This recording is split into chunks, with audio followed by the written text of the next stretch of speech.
Oh, there. Welcome to Rivertown Film Society's discussion of Bill Gunn and Ganja Hess, and thanks to the generosity of members, donors, sponsors, and a grant from the New York State Council of the Arts for making this possible. This discussion will be recorded. If there's time for questions, please raise your hand or use the Zoom hand raise function from the reactions button. No, actually, use the chat. You can raise your hand or you can use the hand raise function, but instead of using the Q&A function, use the chat if you want to make comments or ask questions. We'll keep an eye on that. I can't promise that we'll get to those questions, but that's how we'll do it.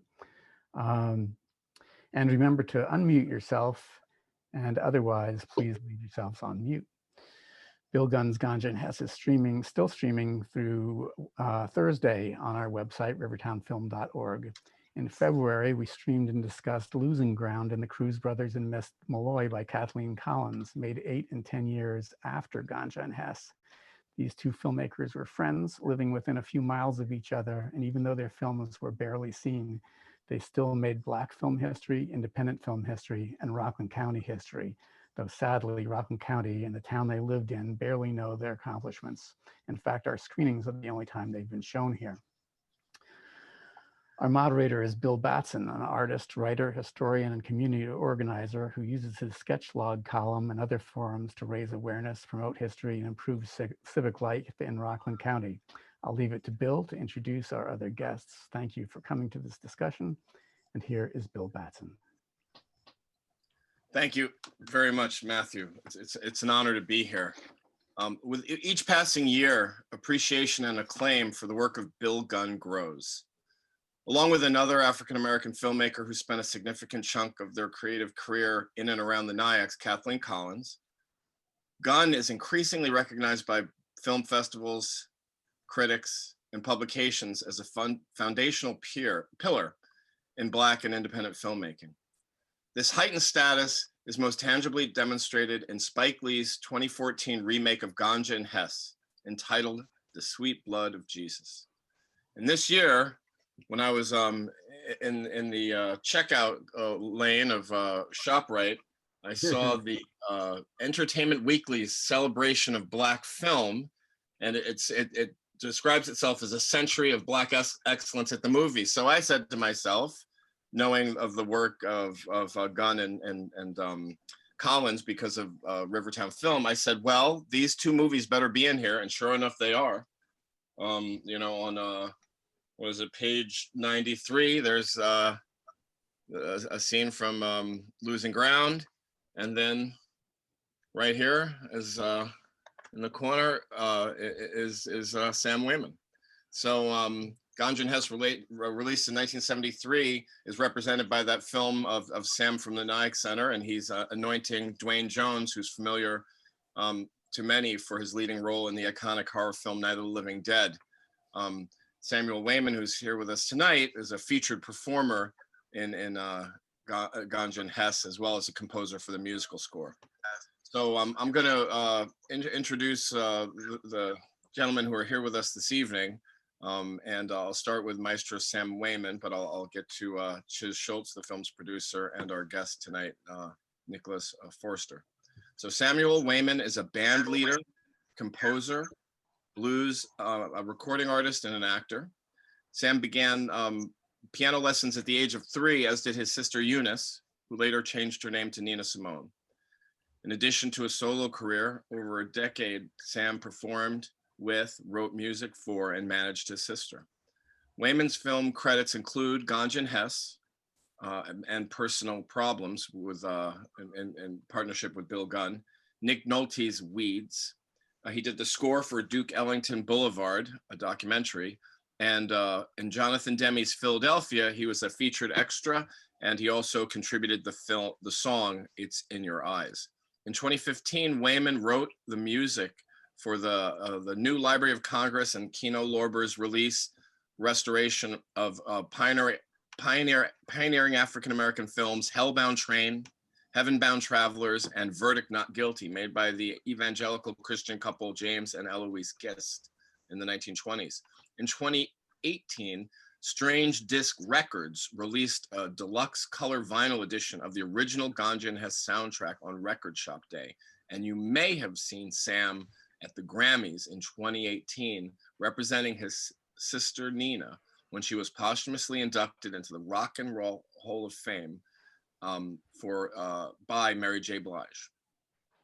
So we'll also hear tonight from Chiz Schultz, who's produced dozens of films and television programs. In 1972, while working with Harry Belafonte Productions, he produced Angel Levine, starring Zero Mostel and Harry Belafonte, which was written by his friend Bill Gunn. Shortly after this, Bill Gunn asked him to produce Ganja Hess. His film and television producing career is filled with work by or about Black Americans. And as an early advocate of diversity in filmmaking, he designed diversity training programs for institutions such as PBS and the Ford Foundation. He was executive producer for A Soldier Story, nominated for Best Picture in 1984. And he has acted in as many films as he has produced, with over 50 film credits. Nicholas Forster is a lecturer in African American Studies and Film and Media Studies at Yale University, where he received his PhD and where he has taught classes on Ganja Hess. He is currently writing a biography on Bill Gunn, the writer and director of Ganja Hess, looking at communities around Gunn to understand the connections between artists who worked across New York and Hollywood in and outside of cinema. So since I have introduced him last, I'd like to start with Nicholas Forster and just ask if he could help us situate Bill Gunn and Ganja and Hess in the pantheon of independent filmmaking. Sure. Thanks so much, Bill. It's a pleasure to be here and great to see everybody. Hey, Trey, I see Trey Marshall Johnson, important photographer and artist who was actually the photographer for Losing Ground. So it's sort of hard to overstate the importance of Bill Gunn as a figure who, while not necessarily having a lot of public acclaim, was deeply and prolifically and profoundly respected within the industry. If we think of someone like John Sayles, who is often held up as a sort of pioneering independent filmmaker, you might know him, he made a movie called Brother from Another Planet, among many, many others.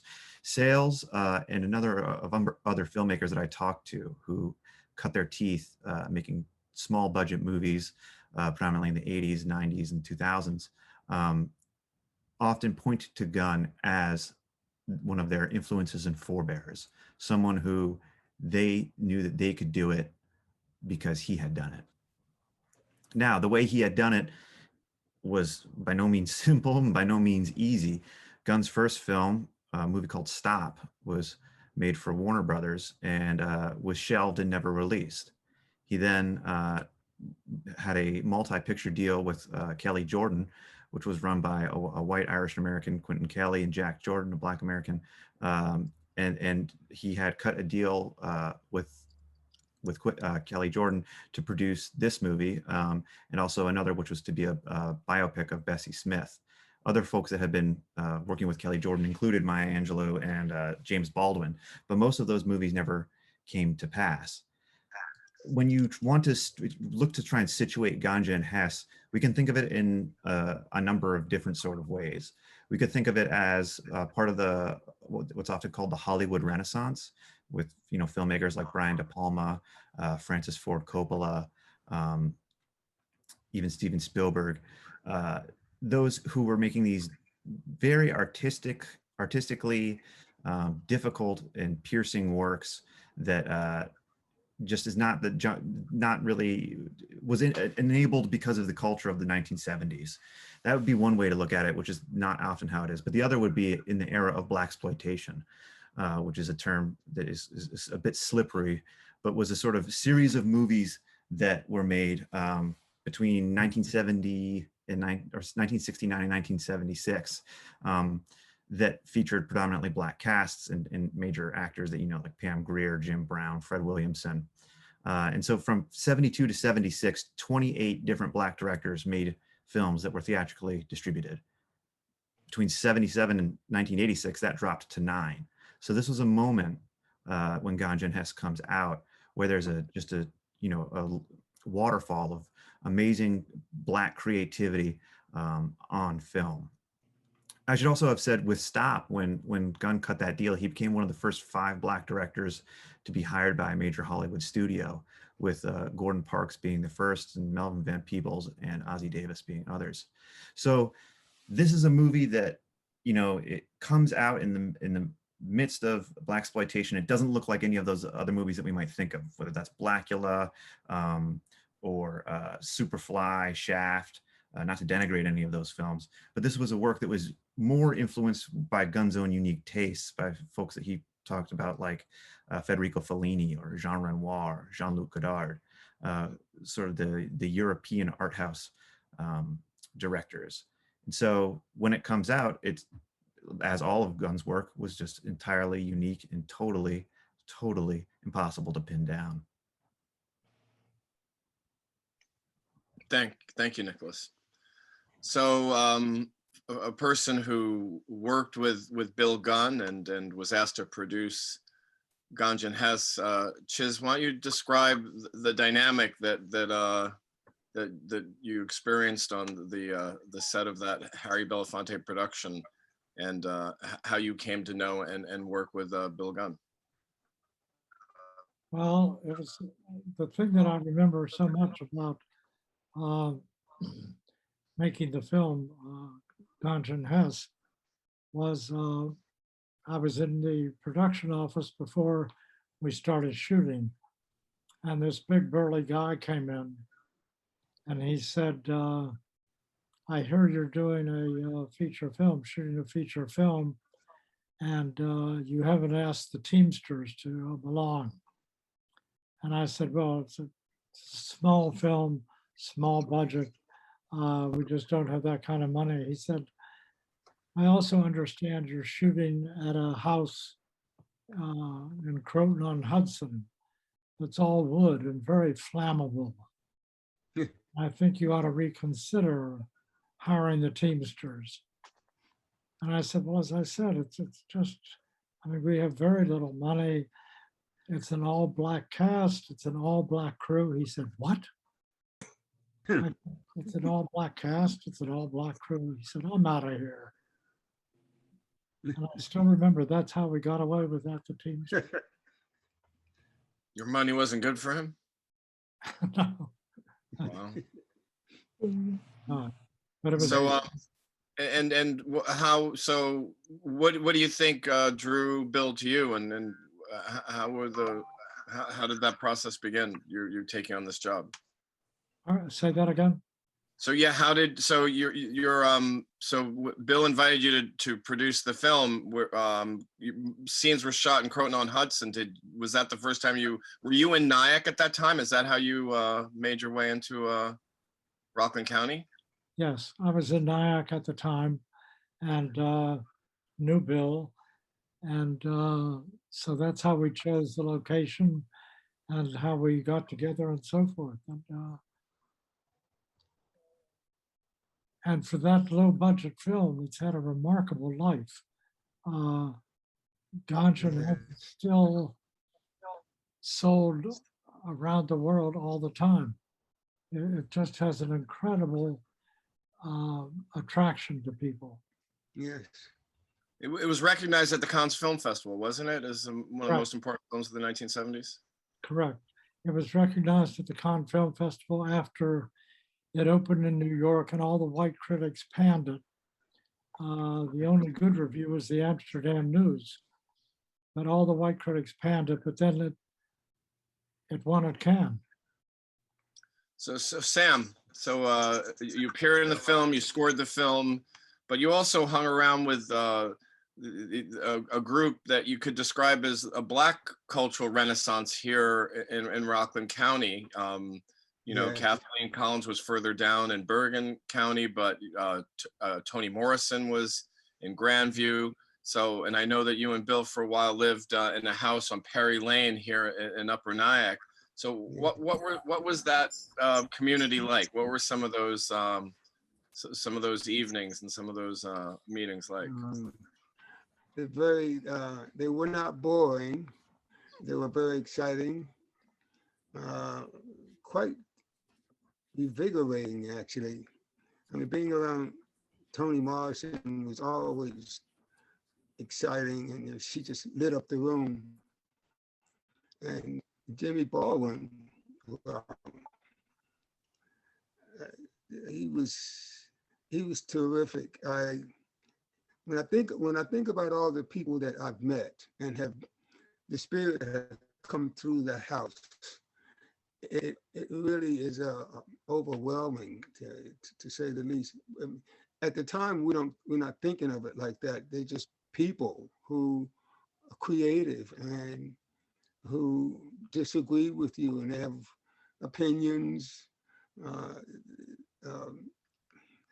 But I think my most memorable were the ones with Toni Morrison when we went back and forth to her house in Piermont, and Jimmy Baldwin coming up to the house and talking a lot. Samuel L. Jackson came up. I had a chance to meet him. I think the thing was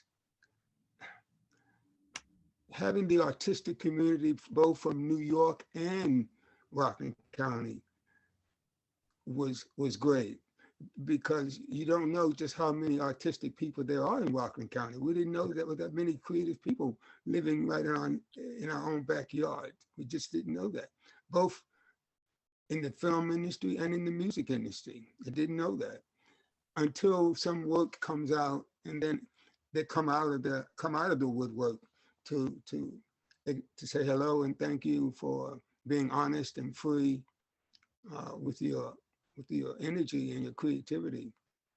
It was quite a period. I mean, it was also interesting because we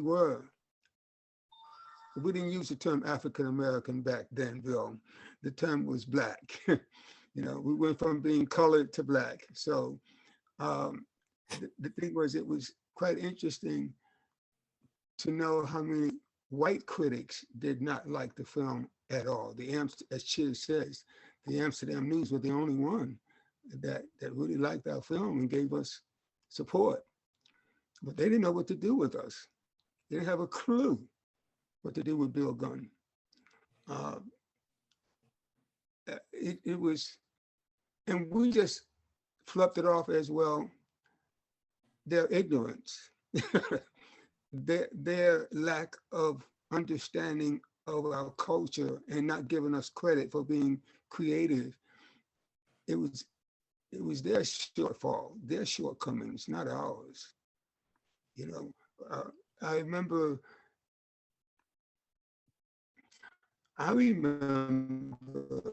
very distinctly, I did not go to Cannes, but when I got the phone call from Bill telling me about his experience with Josephine Baker, got the call from Bill saying that he had been embraced by Josephine Baker.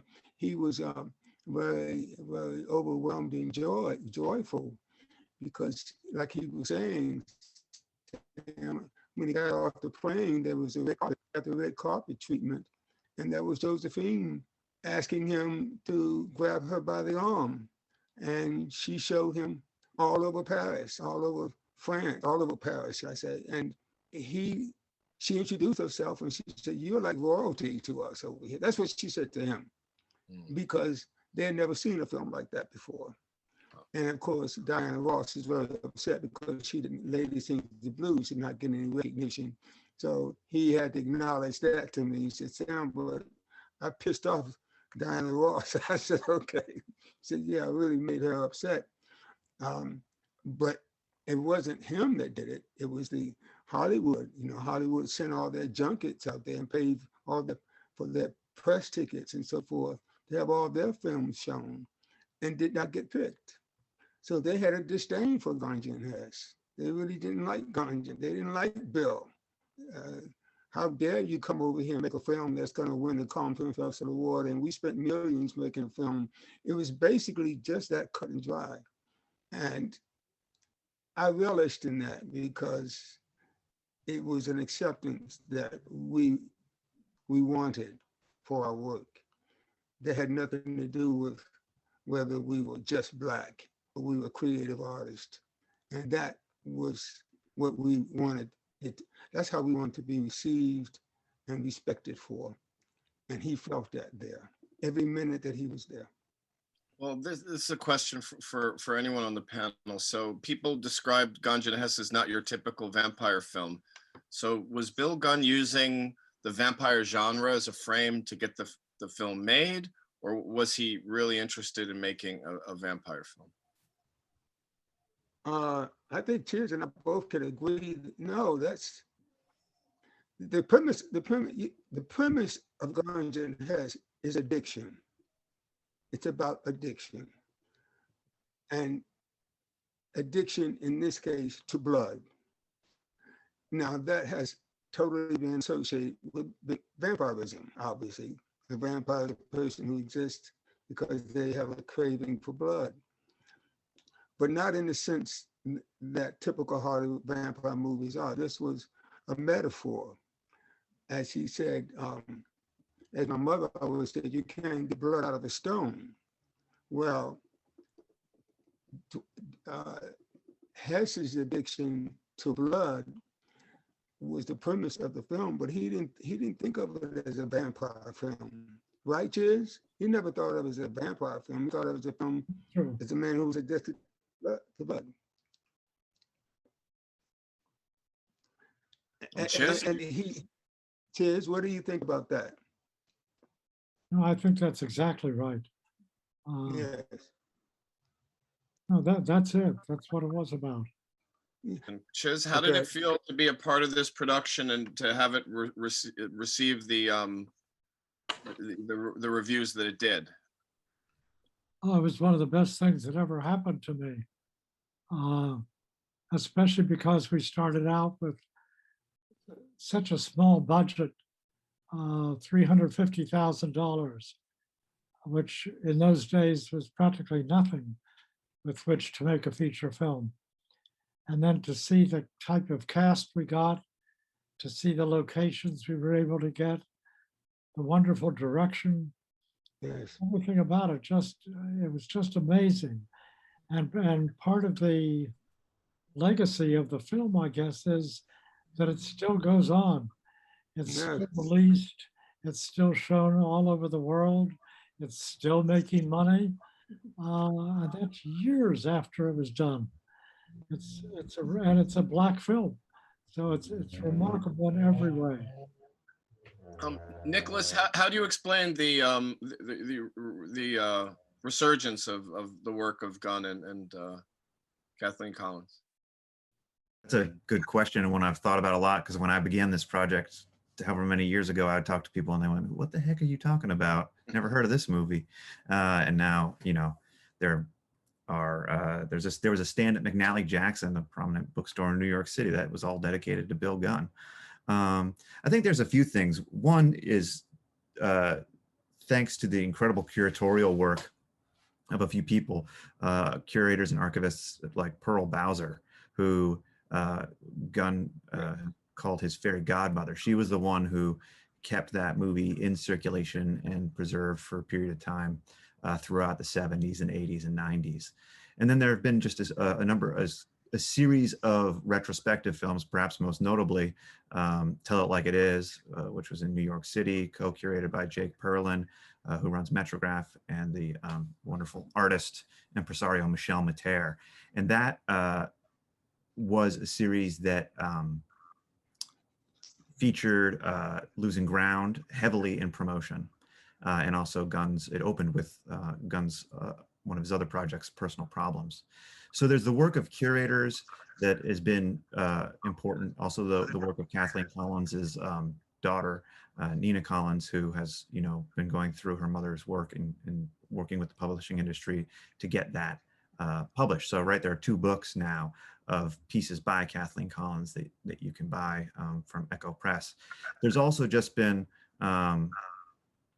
some interest because of the climate that we're in, the rise of the movement for Black Lives, the Oscars So White controversy in 2015, and the growing development of diversity initiatives, whether that's Array, led by Ava DuVernay, or the shifting makeup of the Academy itself. So I think it's been a confluence of the hard work of, you know, artists and people who've kept the movies alive, and then also the fact that we're in a moment where, you know, a lot of white folks are starting to realize that Black people have been making movies for a long time, actually, and that, you know, Black Panther, as great as it is, wasn't necessarily the first.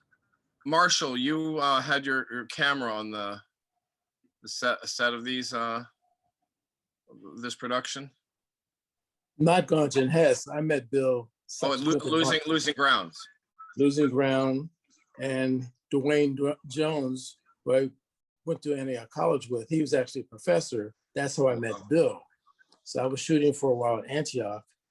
And then in 78 again, when I came back to go to graduate school, I was riding around Central Park one Saturday and Dwayne rode up on me saying, "Trey, what are you doing here?"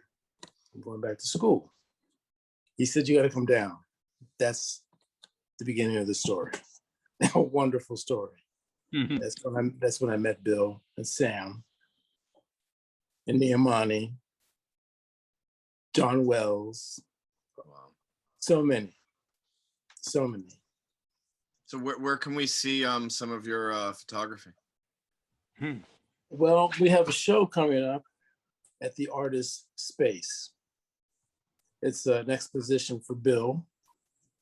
And I have a body of work, which we're going to try to get up. Hopefully in June. We don't have a fixed date yet for everything, but that's what it's looking like right now.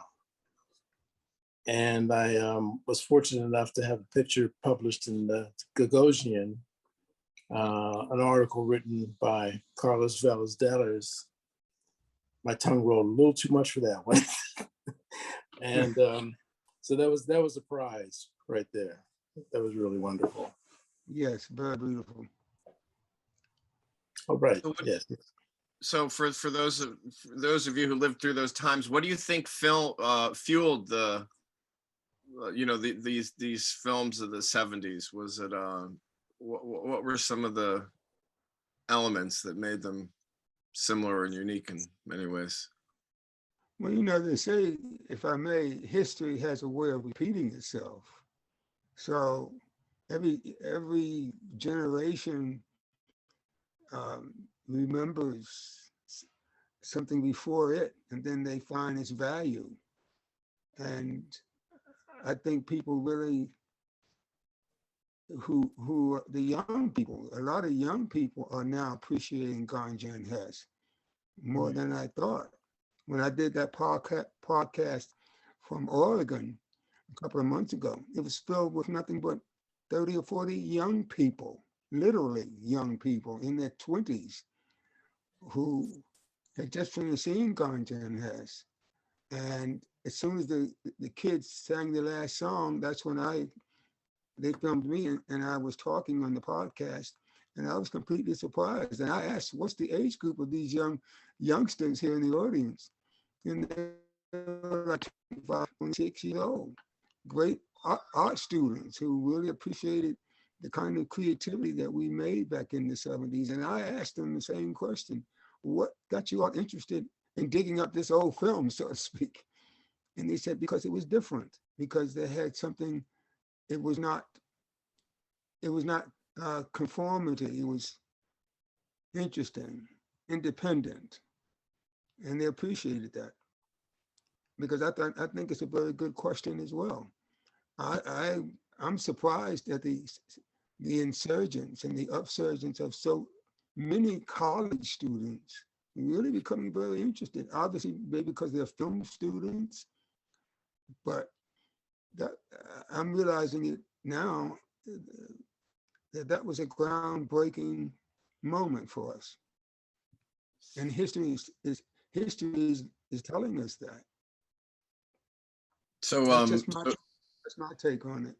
So for Nicholas, Bill Gunn left us these extraordinary films and Rhinestone Sharecroppers, a book which I think was about the Muhammad Ali project and all these performances. So you're working on a book now. Do you think there'll be a movie about Bill Gunn one day? That's a tough question. I think there certainly could be, but his career was so in life was so boundary breaking at every moment. It would be hard to try and capture all of that 59 years in a 2-hour movie, right?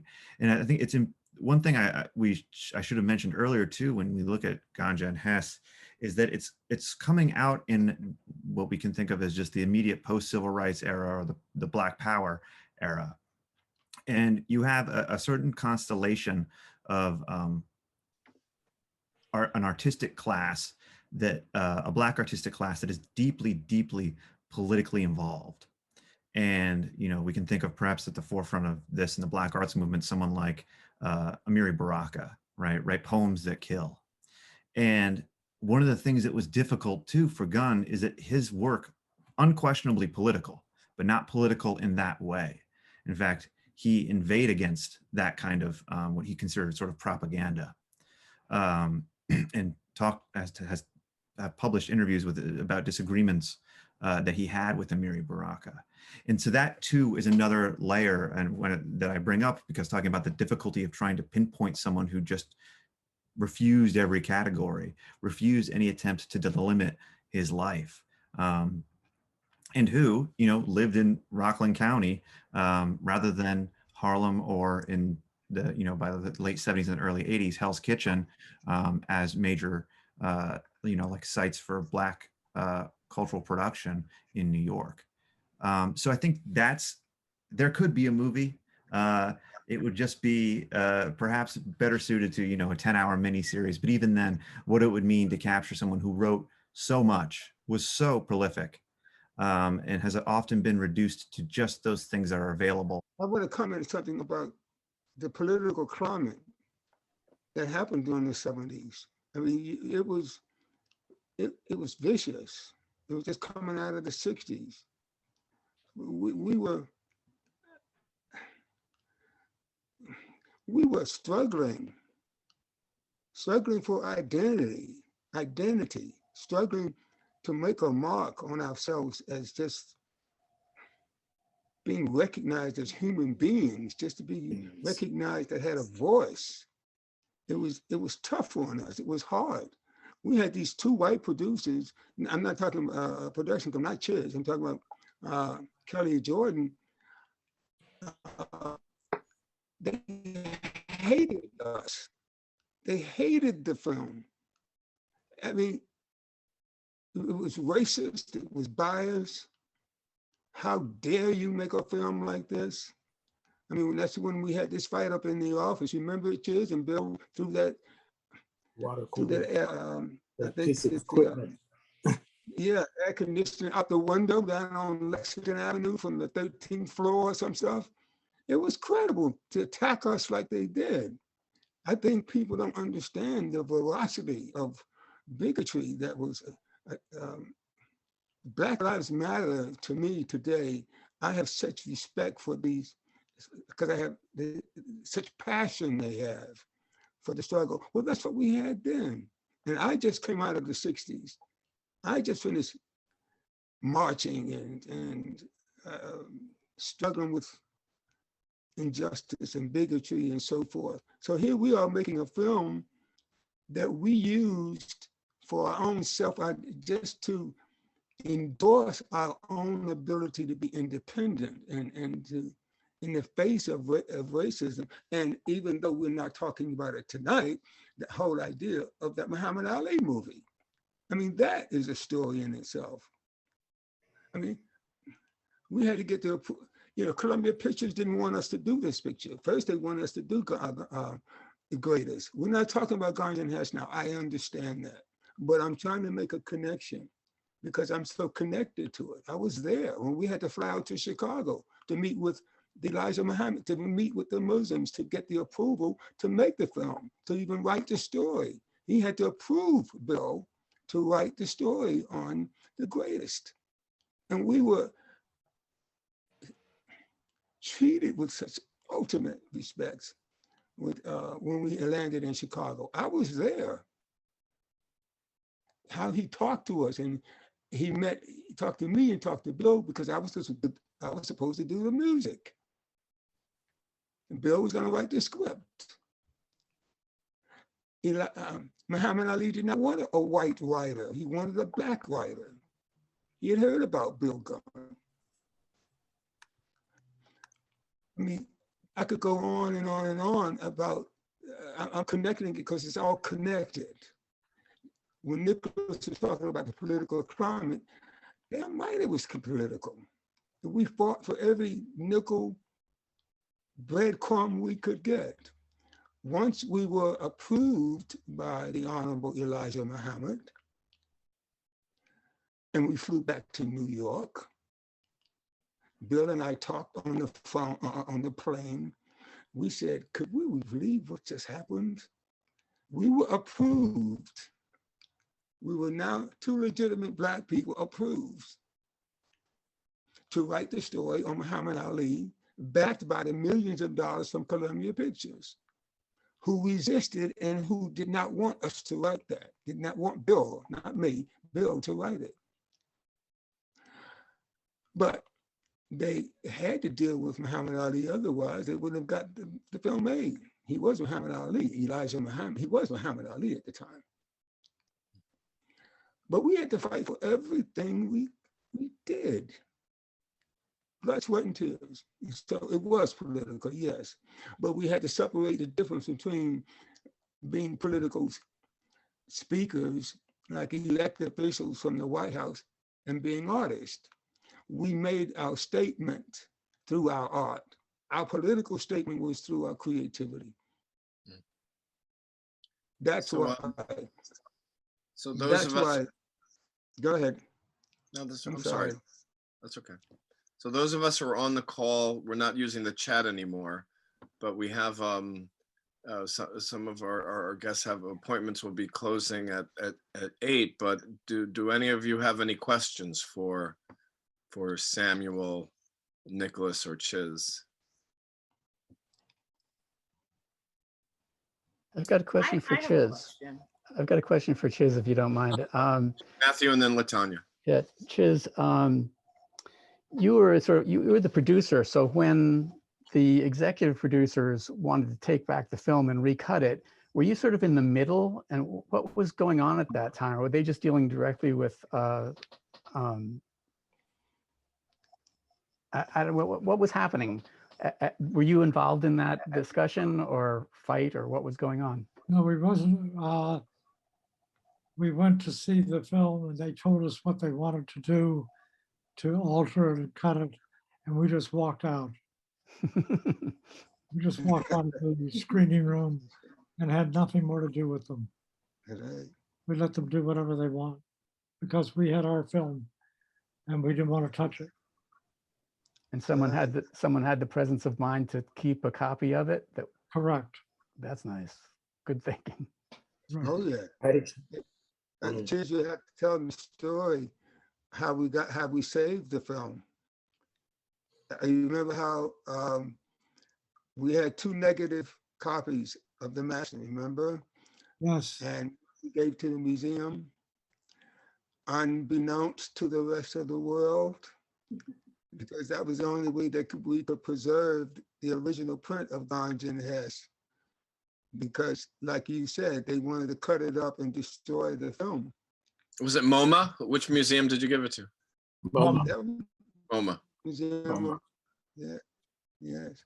And Bill and Bill said to me, Sam, you know, we're criminals now. I said, yeah, I know. LaTanya Watkins, you had a question? Yes, thank you. Thank you all for doing this. This is just fabulous. Mr. Wayman, you said that every generation remembers something before it and then they find its value. In 2021, what would you want younger generations to find and to value? The struggle, the sacrifice, the message of the people before them, the ancestors, our fathers, My father was born in 1898, not 1898, which made his father a slave. My grandfather was a slave. I'm one generation removed from slavery. So he was born in 1898. My mother lived to be 99. He lived to be 80, 89. I want these young people to know their history, to know the groundwork and the path that was laid down before them so that they can appreciate who they are now. It's very important to know where you come from, to know who you are, so you can then know where you're going.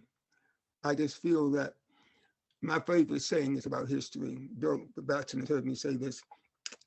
History has a way of remembering the battle, but always forgetting the blood. My favorite saying, we remember the history, we remember the battle, but we forget the blood that was cherished and bled for the sake of history. It's very important. And I believe that to this day. So that's what I want the young people to remember and respect their elders, the people before them, ask them questions, learn from them, and appreciate the history that a generation before them has to say. That's what I would like. Thank you very much. I will You're do quite it. welcome. Thank you. God bless you. So let me go around to Vera. Do you have a question? I think I saw Sterling had a question earlier. I'm sorry. Well, let's go to Sterling and then to Vera. Thank you, Nick. Thank you. Thank you. Can you guys hear me? Okay. Yes. So this question is for Mr. Wayman and also Mr. Johnson. As people who personally knew Bill Gunn, he left behind some very inspiring pieces of art. So I'm wondering, I know he came out of the theater. So having known him, what are some artworks that inspired him? Either, you know, plays, novels, films, pieces of music. What are some artworks that inspired him? Great question. Really good question. Well, I'm not sure if it's necessarily artwork per se, but it's some of the things he'd gone through in life to help motivate him to create what he created. Like, for instance, he was in the Navy. He went through some interesting experiences there, which taught him more the lay of the land, politically, racially, etc. So it doesn't have to necessarily be a piece of artwork, but living the life and coming through to where he made it to and really succeeded. So we're just trying to pick up on that and run with it and know one another and love one another. We really have to know one another. And that's not just to be cliche. We really need to know and understand one another, so there could be a bond and we can have a resurgence of the arts, because it's forgotten. We can't let it go. Amen. Sam, what inspired Bill? Music. That's why when we did one of his favorite artists was Max Roach. Max and I worked on the Black Picture Show and Stone Sharecropping. Right. Miles Davis, who was a friend of mine. You name some of the musicians, old school musicians. He was inspired by them. He was inspired by the Black church. He was inspired by the music, the doo-wop days, Sonny Till and the Oreos and the Moonglows. Those people, Ray Charles. I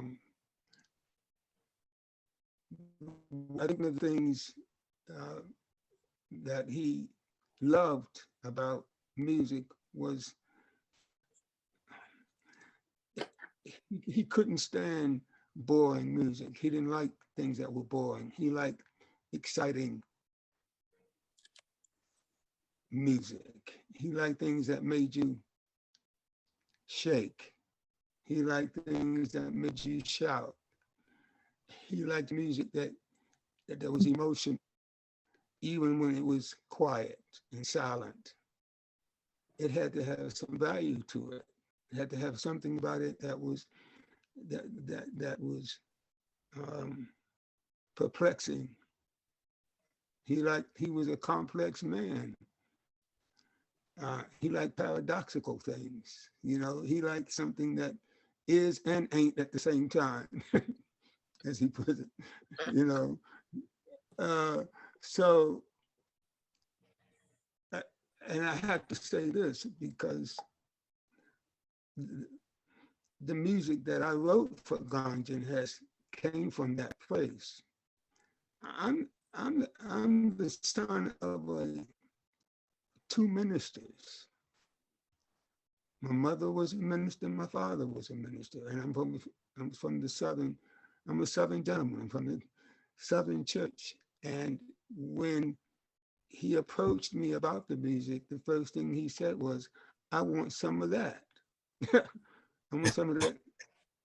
I want some of that Southern flavors. I want that." He didn't want modern music. He could have gotten, I'm sure, a number of people that were very successful, some stars. He didn't want that. He wanted some grassroots music, and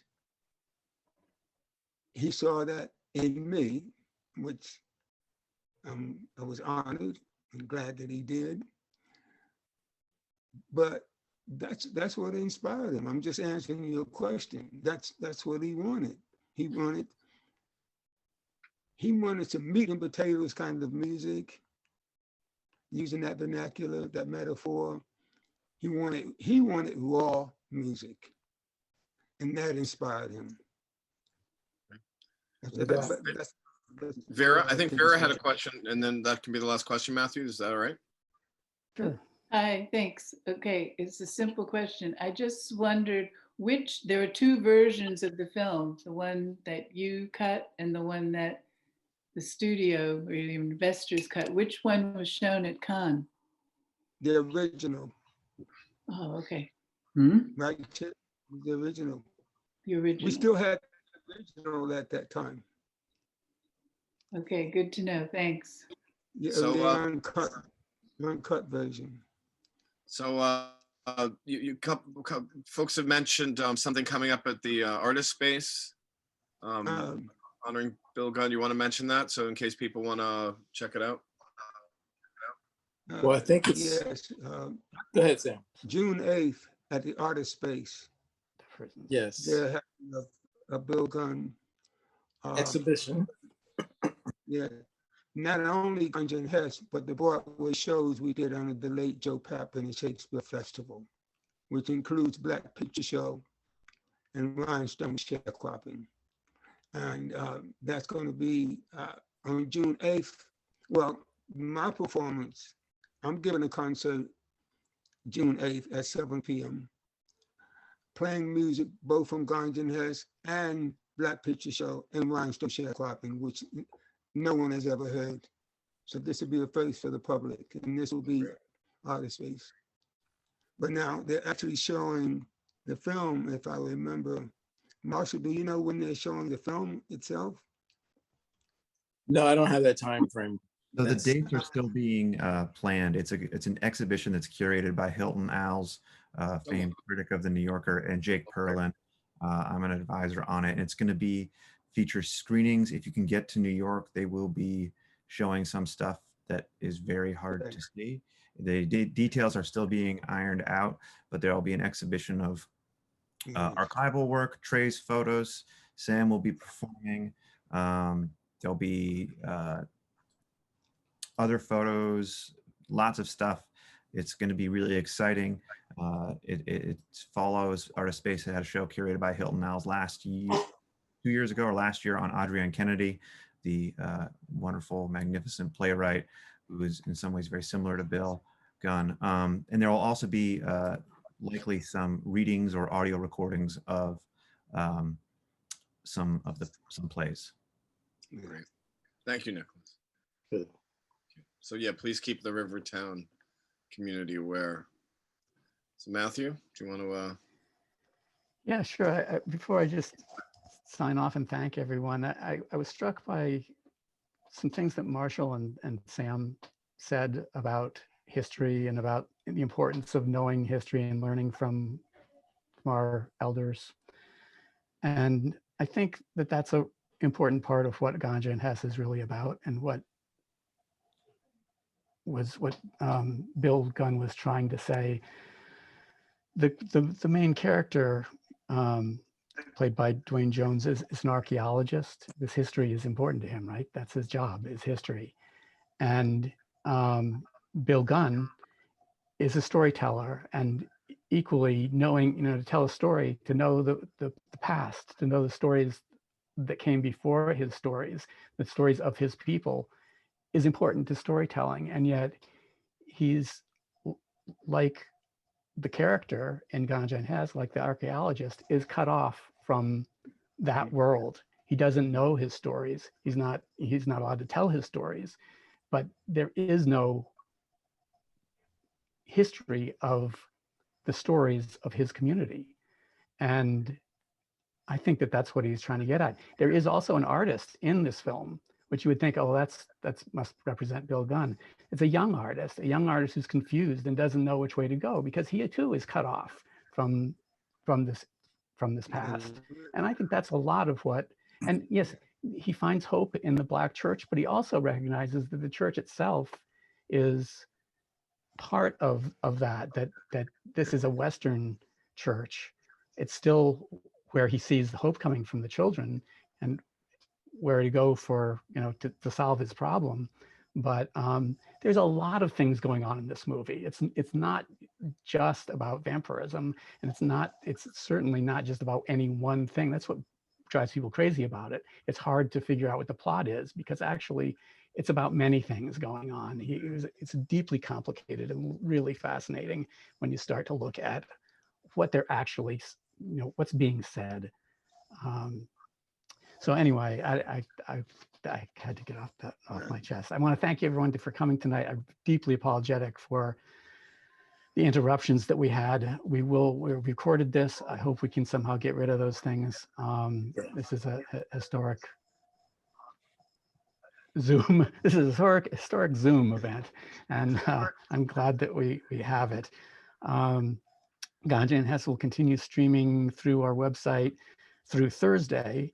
And by the way, we're also currently streaming the Oscar-nominated short films, which this year, I haven't seen the animated ones yet, but in both the live action narrative and documentary, they're very interesting, dealing with all the subjects that we're talking about tonight. It's a very socially conscious group, which you would expect after the year that we've gone through, that these kinds of films would be made and recognized. So check them out if you can.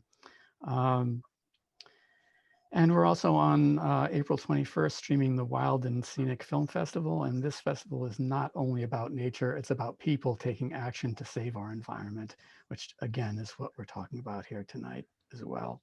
I hope you'll join us. Have a great rest of the weekend. Thank you to Sam, to Bill, to Nick, to Chiz, to everyone coming, Marshall, Sterling, Alan Wayman. So nice to see you all here. Thanks a lot for coming. Latanya. Thank you so much. Thanks, everyone. Bye. This was absolutely fantastic. Looking forward to your book, Nicholas. Yeah, definitely. We want to see that book. Keep us informed. I will. Hopefully there'll be some. Bill, Sorry, Sam? you know why Bill used the kids at the end of the film to sing? Nobody ever talks about that. Do you know why he did that? Because they represent the future. Yeah. That's why we did that. And that's why I just thought I'd throw that out for you. That's all. That's all I want to say. The kids represent the future. And he closes on a freeze frame of a little boy, which is totally reminiscent of what's the Truffaut film, 400 Blows. Ends on a freeze frame of the future of the kid. Yes. So nothing was by accident in that film. Right. we didn't make enough out of Sam Wayman's music, even over the title credits at the end. awesome music, Sam. Congratulations. Well, thank you. Wonderful. Thank you very much. I appreciate that. I'm going to I've end been this listening meeting all day. for all. Good night, everyone. Thank Bye you. now. Good night. Good night. Okay, bye-bye.